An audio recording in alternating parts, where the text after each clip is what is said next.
Si vous êtes arrivé jusqu'ici, peut-être que 2024 n'a pas été l'année que vous espériez. Peut-être que vous avez commencé plein de motivation, avec des plans en tête et des objectifs sur papier, mais la vie s'en est mêlée, et les choses ne se sont pas passées comme prévu. Ce n'est pas un échec, c'est la réalité. Tout le monde traverse des jours, des mois, voire des années qui ne suivent pas le scénario. Mais voici le point crucial. Ce qui définit votre histoire, ce n'est pas ce qui a mal tourné, mais ce que vous choisissez de faire maintenant. 2025 approche, et avec lui, une nouvelle opportunité. Pas seulement pour recommencer, mais pour faire mieux. Peu importe combien de fois vous avez essayé auparavant, ce qui compte, c'est que vous avez encore la possibilité de choisir d'essayer à nouveau. Je veux partager avec vous 7 habitudes qui peuvent transformer complètement votre année à venir. Ce ne sont pas des formules magiques, mais des actions simples et puissantes qui, lorsqu'elles sont mises en pratique, peuvent tout changer.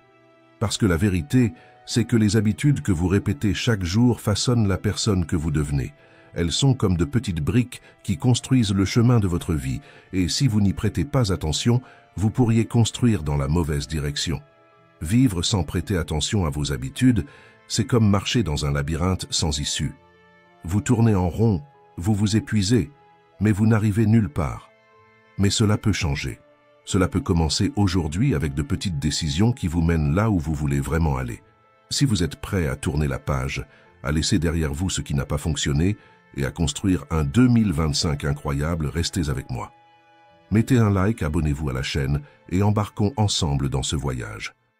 Première habitude, le pouvoir de la planification. Vous avez probablement déjà entendu parler de la célèbre scène d'Alice au Pays des Merveilles. Alice demande au chat de Cheshire quel chemin suivre et il lui retourne la question. Où veux-tu aller? Lorsqu'Alice admet qu'elle ne sait pas, il lui offre une vérité puissante. Si tu ne sais pas où tu vas, n'importe quel chemin fera l'affaire. Cette phrase illustre la réalité de nombreuses personnes. Vivre sans clarté, c'est comme marcher en rond. Les jours passent, les semaines s'accumulent, et, avant même de s'en rendre compte, la vie peut sembler confuse, sans but et frustrante. La bonne nouvelle, c'est que vous pouvez changer cela dès maintenant. Peu importe si vous êtes au sommet ou si vous traversez des défis. Sans direction, vous êtes à la merci des événements, dépensant votre énergie et votre temps sans obtenir de résultats clairs. Notre cerveau a besoin de prévisibilité.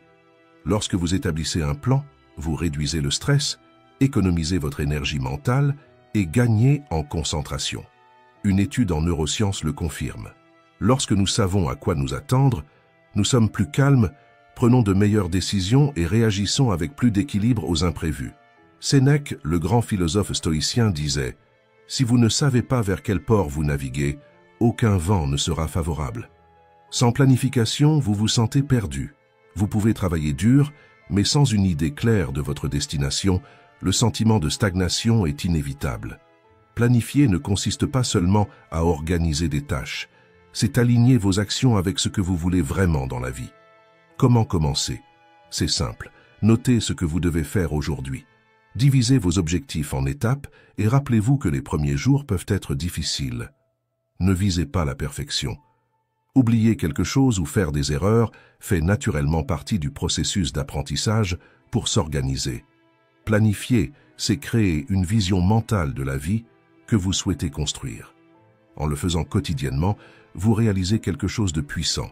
De petites actions cohérentes entraînent de grands changements. Cette habitude entraîne votre constance, qui est la clé pour atteindre des résultats, même face aux défis. Petit à petit, vous développerez cette pratique. La planification quotidienne devient hebdomadaire, mensuelle et pourquoi pas annuelle. C'est ainsi que les personnes disciplinées construisent leur réussite. Il ne s'agit pas d'être plus intelligent ou plus talentueux, mais de savoir gérer efficacement votre énergie et vos ressources, une compétence que tout le monde peut apprendre. En planifiant, vous découvrez que le chemin devient plus clair et que les résultats deviennent plus tangibles. Souvenez-vous, ce qui compte, ce n'est pas où vous êtes aujourd'hui, mais où vous allez. Et tout commence par une habitude simple, planifier. Deuxième habitude, penser avec clarté. Imagine une personne myope essayant de voir le monde sans lunettes. Tout devient flou, les détails disparaissent et la confusion envahit le paysage. Si cela est difficile à imaginer, pensez à conduire sous une pluie battante, avec un essuie-glace en panne. Même avec une vision parfaite, le pare-brise embué transforme la route en un brouillard d'incertitude, et chaque décision ressemble à un saut dans l'inconnu. Cette absence de clarté, si frustrante pour les yeux, peut également se produire dans notre esprit. Lorsque nos émotions sont hors de contrôle, nos pensées perdent leur netteté, et ce qui devrait être une décision logique devient une cacophonie de sentiments contradictoires. Et ce déséquilibre ne découle pas toujours de grandes crises. Il se glisse dans les petits moments du quotidien, ces inquiétudes que nous nourrissons sans relâche, ces pensées négatives que nous acceptons comme des vérités, et ces anxiétés que nous répétons comme un disque rayé. Penser avec clarté, c'est comme mettre des lunettes pour l'esprit. C'est voir les faits sans les distorsions créées par les émotions.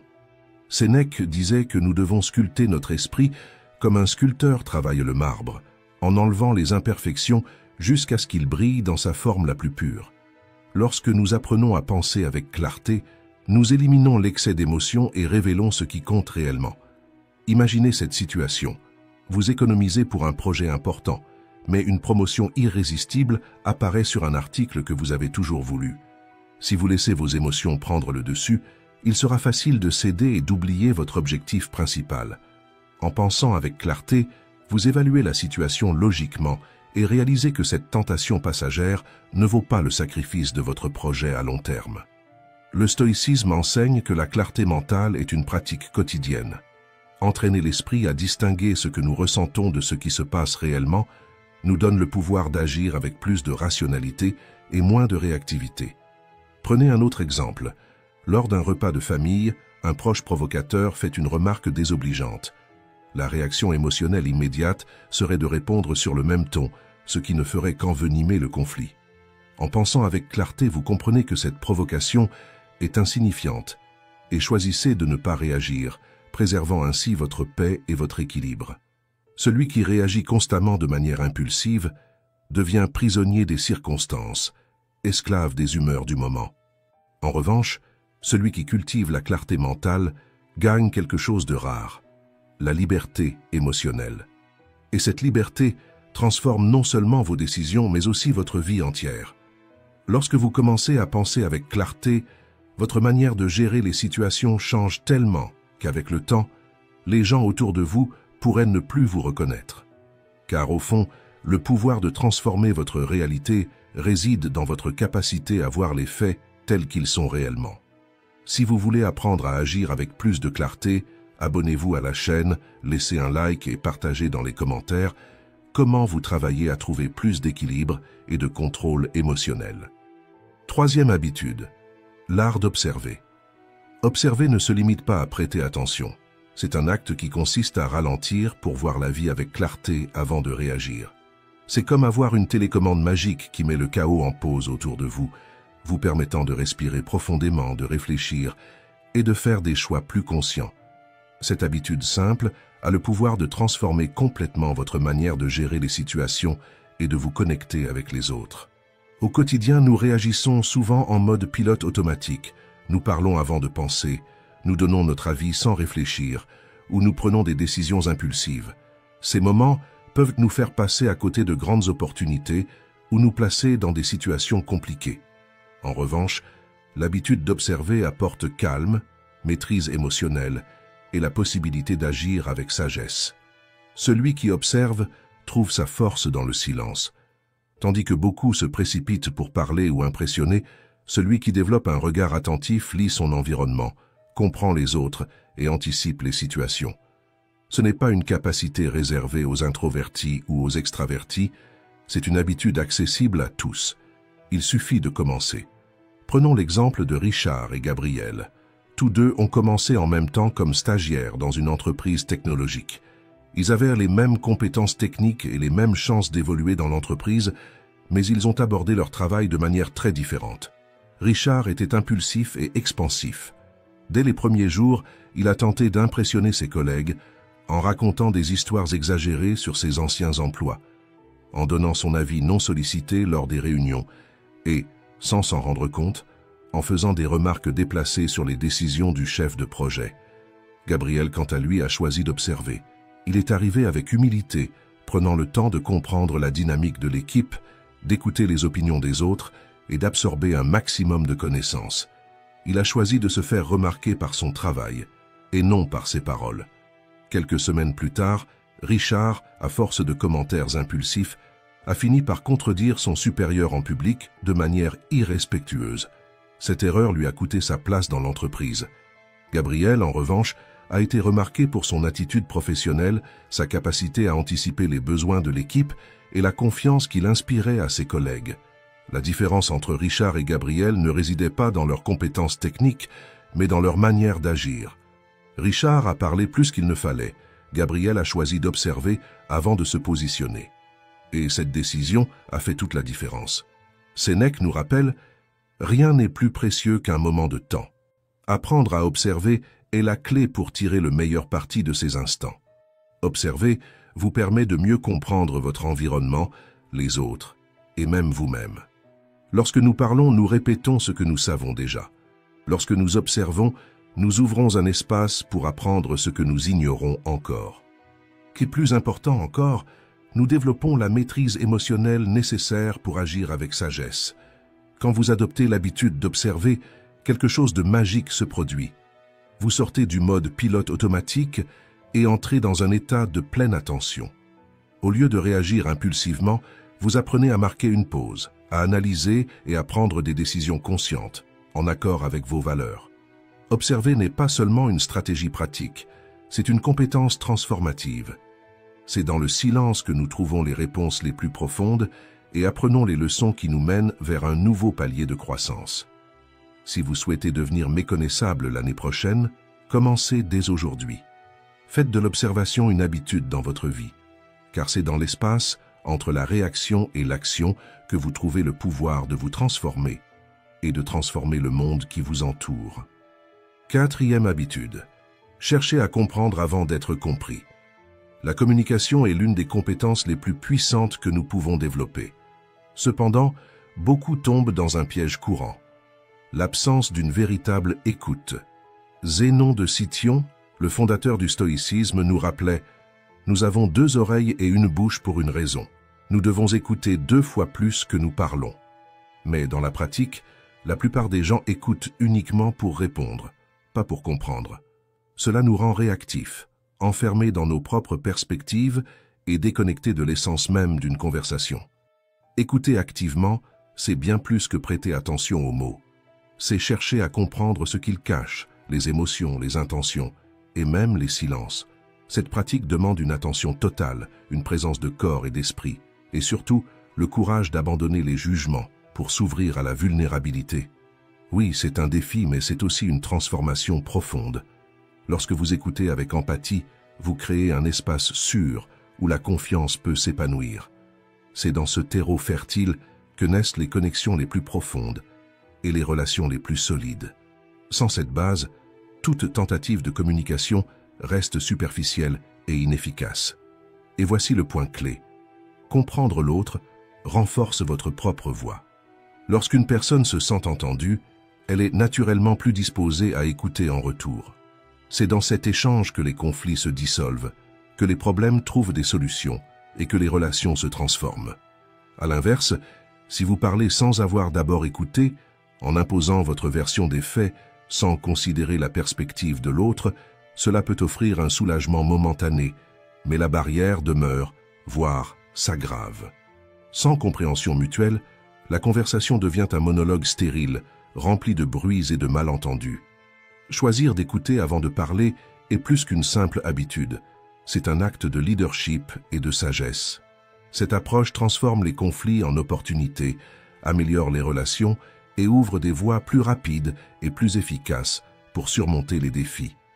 Il ne s'agit pas simplement d'écouter pour écouter, mais d'écouter avec un objectif, accueillir, réfléchir et permettre aux idées et aux sentiments de circuler de manière authentique. En priorisant l'écoute, vous renforcez non seulement vos liens avec les autres, mais vous découvrez aussi des solutions qui semblaient invisibles auparavant. Rappelez-vous, écouter est un acte de force et non de soumission. C'est dans cet échange que la véritable communication prend vie et que la vie commence à couler avec plus d'harmonie et de compréhension. 5e habitude. Prenez soin de votre corps. Dans la philosophie antique, on croyait que la véritable éducation commençait par le corps. Socrate, Marc Aurèle et Sénèque se consacraient à des pratiques physiques comme les promenades, les combats ou les entraînements pour renforcer leur corps et préparer leur esprit.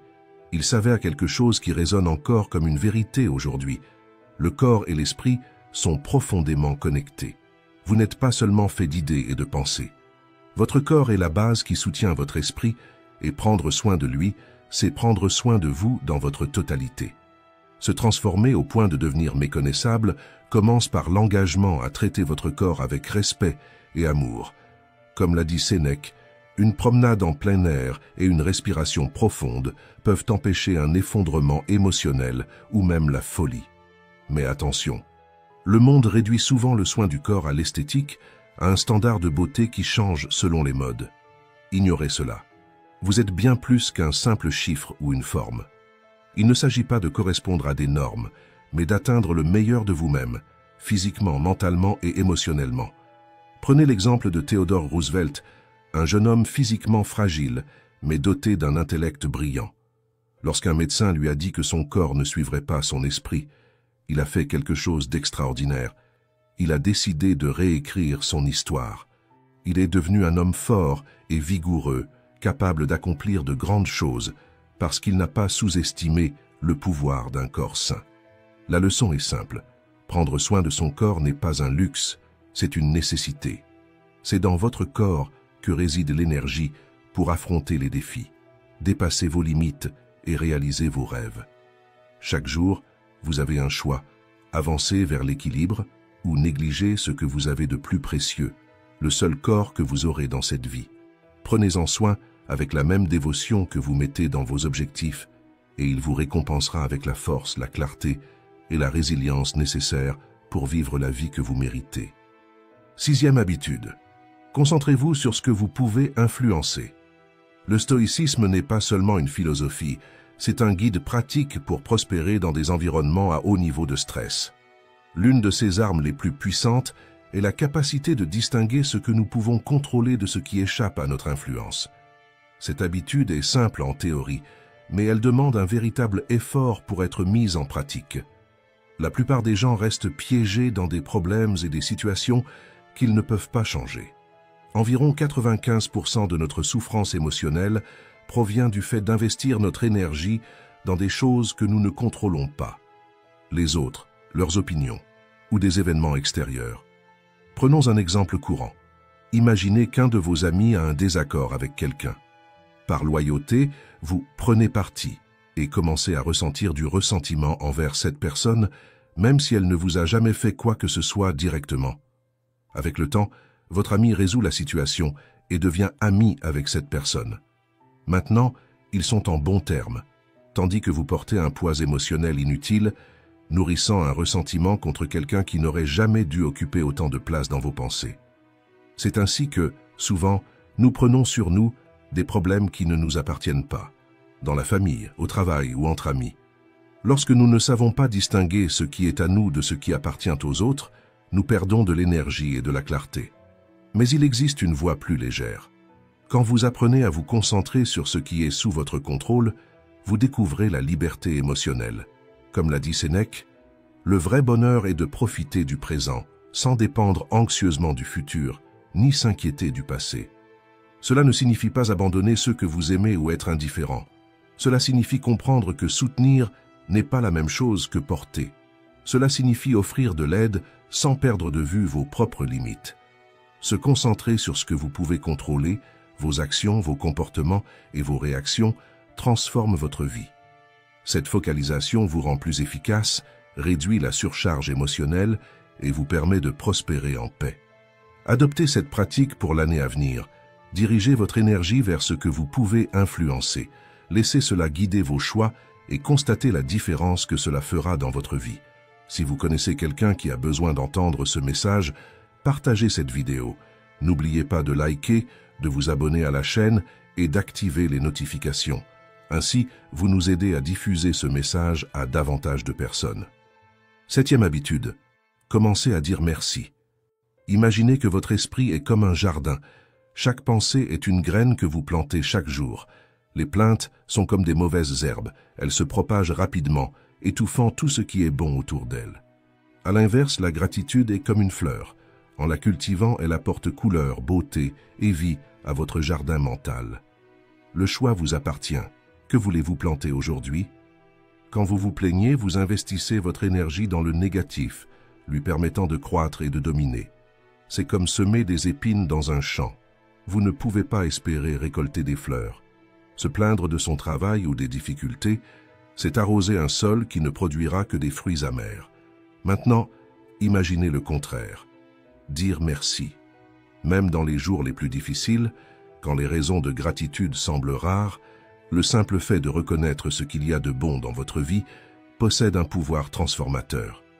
La gratitude, c'est comme une fenêtre qui s'ouvre pour laisser entrer la lumière, éclairant les coins les plus sombres de votre esprit et de votre cœur.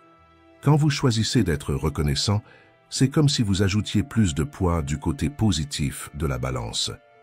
Peu à peu, le côté des plaintes perd de sa force, jusqu'à devenir presque insignifiant.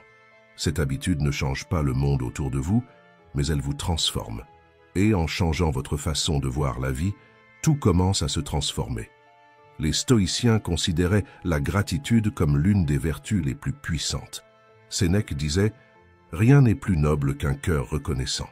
Et Marc Aurèle, dans ses Pensées pour moi-même, exprimait sa gratitude pour tout, de l'exemple de générosité de sa mère aux leçons de ses professeurs. Mais pourquoi se plaindre semble-t-il si naturel? La science l'explique. Notre cerveau est programmé pour se concentrer sur le négatif, une adaptation qui a aidé nos ancêtres à survivre. Aujourd'hui, cependant, cette tendance peut nous piéger dans un cycle d'insatisfaction.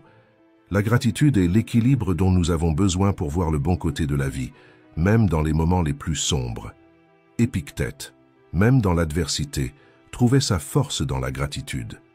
Lorsqu'un de ses maîtres lui brisa la jambe, il déclara « Mon corps peut être blessé, mais ma liberté de choix reste intacte. » Cette force intérieure est également en vous, même si vous ne la voyez pas encore. Aujourd'hui, nous ne faisons pas face à des chaînes physiques, mais beaucoup d'entre nous vivent encore enfermés dans des chaînes invisibles.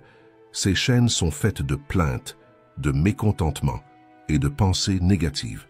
La bonne nouvelle, la clé de votre liberté a toujours été entre vos mains. Choisir la gratitude, c'est choisir de déverrouiller la porte de cette prison. C'est avoir le courage de laisser derrière soi les plaintes pour embrasser une vie plus légère, plus riche de sens. La gratitude ne demande ni miracle, ni grands exploits. Elle commence par de petits gestes, de petits moments, de petites décisions. Alors, voici une invitation. Transformez cette année, ce moment, cette vie. Commencez dès maintenant, en disant merci. Peu importe la taille de la raison, chaque remerciement est un pas vers la liberté et la plénitude. La clé pour changer votre vie n'a jamais été hors de votre portée. Elle a toujours été avec vous. Prenez-la, ouvrez la porte et commencez à vivre la meilleure année de votre vie. Merci d'être ici.